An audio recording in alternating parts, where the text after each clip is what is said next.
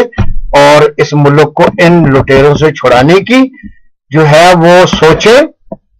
اتفاق اور اتحاد دنیا میں اللہ نے یہ کہا ہے، جن قوموں میں اتفاق ہے، ان میں اتحاد ہے، وہی کامیاب ہے۔ لہذا قوم کو مخاطب کیا گیا ہے، اللہ تعالیٰ نے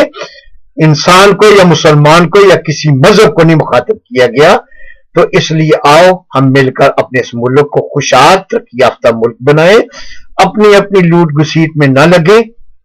اجتماعی کام کریں۔ اللہ تعالیٰ ہمیں اس کی توفیق عطا فرمائے۔ میں آپ سے اجازت چاہتا ہوں۔ السلام علیکم ورحمۃ اللہ وبرکاتہ۔